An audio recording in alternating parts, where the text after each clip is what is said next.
These woods are an example of what can be accomplished without man's interference.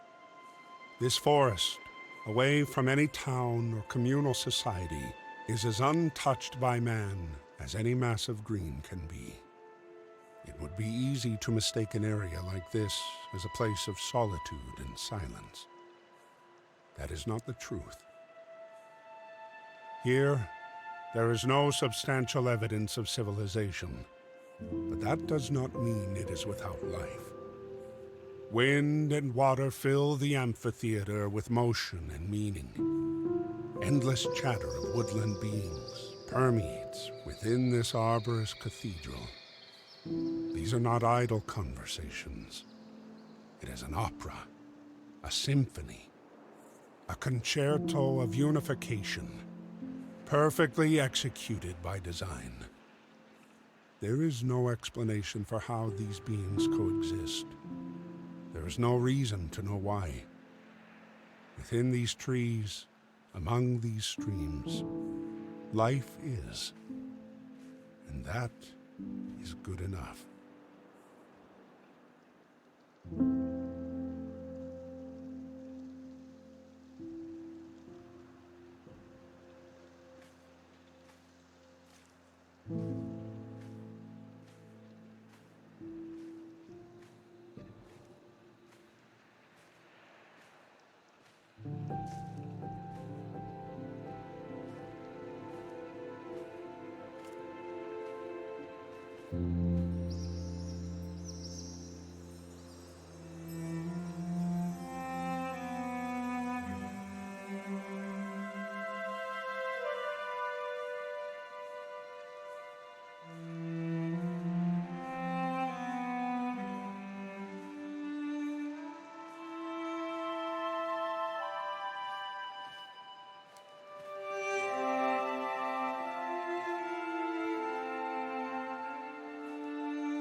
Nature is not entirely benevolent, and yet this does not take away from its beauty. Animals are hunted and eaten alive, with no knowing of anything outside of this forsaken wood. Human life is very much the same. Every day is lived knowing that any moment could be your last. But it is assumed that now is not that moment. Today is not that day.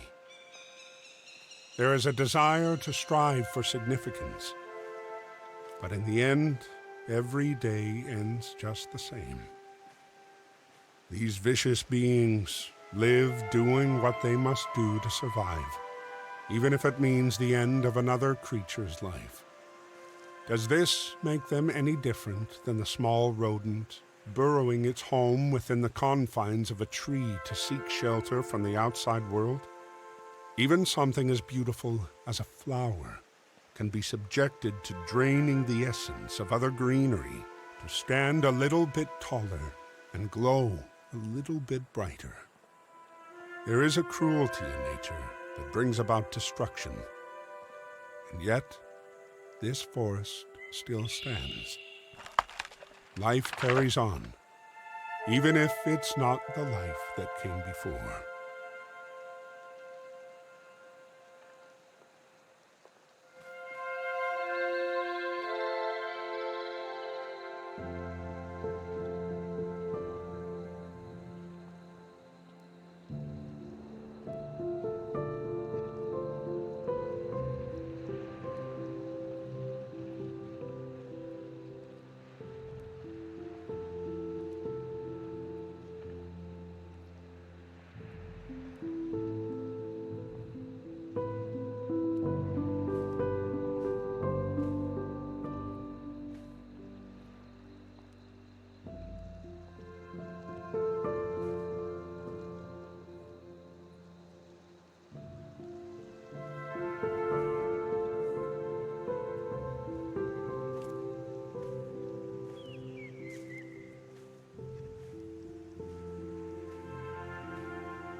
At the heart of the forest lies a massive, ever-reaching oak, as large as a hill upon a mountain, standing alone and apart from the rest of the forest, encircled by still water. The trunk of the behemoth is impossibly thick, able to withstand the elements for the centuries it has stood here. The stoic branches do not sway like the other trees within the wind. Night is everlasting beneath the countless branches. No light permeates the endless leaves. There is one thing that this beast of a structure exacts more than any other being on this planet. It endures. It endures the frost of the winter, the storms of the spring, the scorch of the summer, and the collapse of autumn. It endures the loneliness from being different and unyielding. The tree grows taller and stronger with each year, but never closer to the others that surround it. The other trees live, and they will surely die. But this monolith remains to stand the test of time.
Streams cut into the wooded area like capillaries, carrying the essence of life from the top of the hills to all the organs of the forest.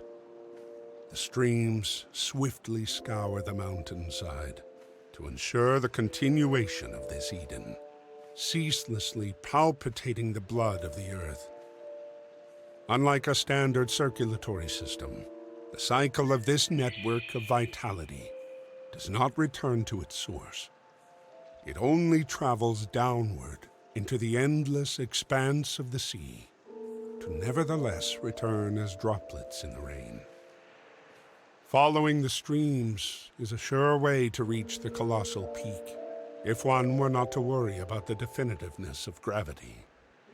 There is only one way to reach that height so directly, and it requires wings. Without a transport of such convenience, one must move onward into the dense arteries of the mountain, where the sun is no longer your companion, and the loneliness truly sets in. The dark takes over, and there is nowhere else but forward. There is no more going back.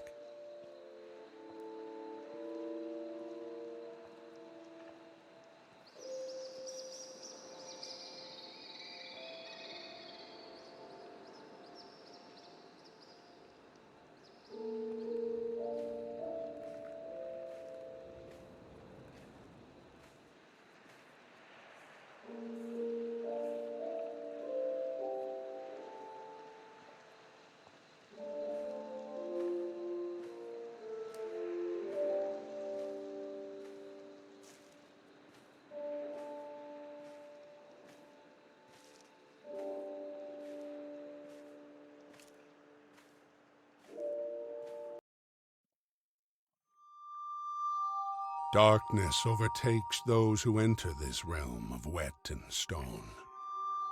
Turning back leads to another kind of blindness that only incepts at the great divide of light and the abyss.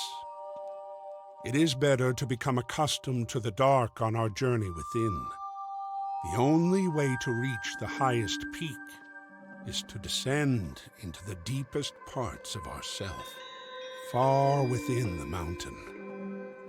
The life of the outside world does not go where we must dread. There is no reason for creatures without a conscience to join in on this quest of introspection. The light is quickly fading, giving us a sign to carry on. For now, this is the only option, the only one there's ever been.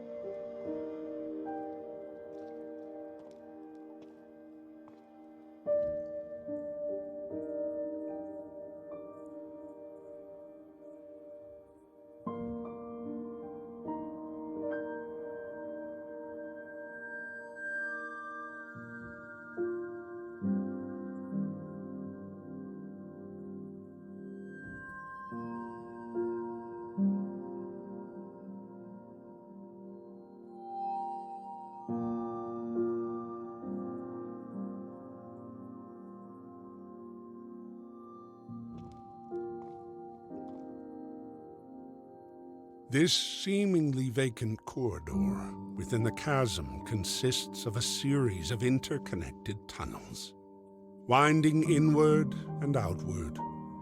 There is no telling where one path stops and another begins. But we must choose regardless. There is a strange familiarity about this darkness, as if you have been here once before. But that is not the case. You have always been here. You have never left this darkness, not for many years. The abyss has become a companion and reminder of the warped life you lead. Not everything is the way it should be, but it still is all the same.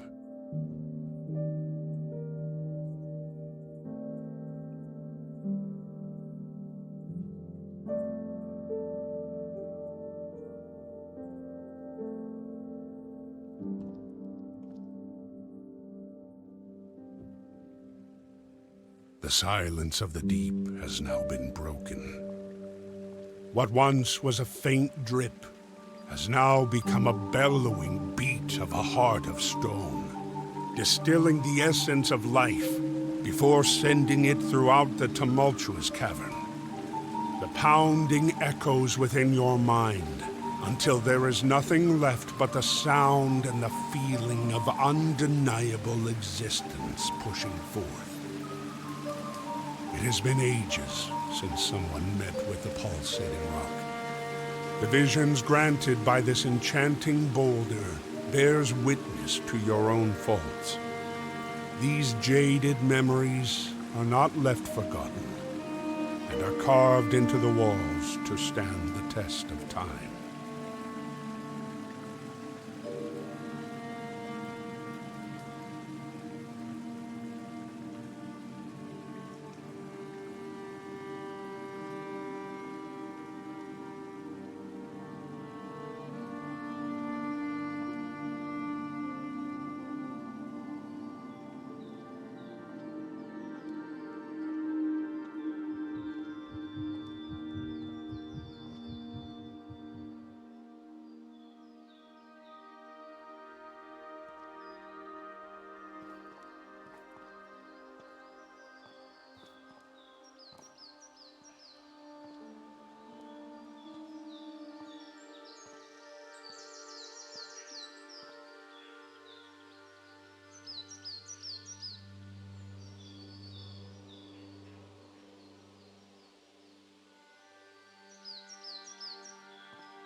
The darkness is shattered at the realization that you are no longer alone.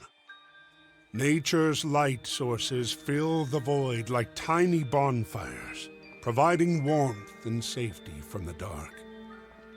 Humming and buzzing, these light-filled guardians illuminate the darkness to reveal that there was another beside you all along. Every step closer brings you one pace further away from this cordial being. But who could it be?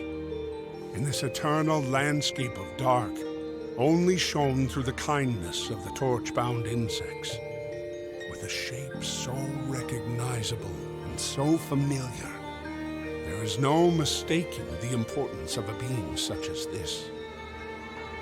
But you do not know. Not now.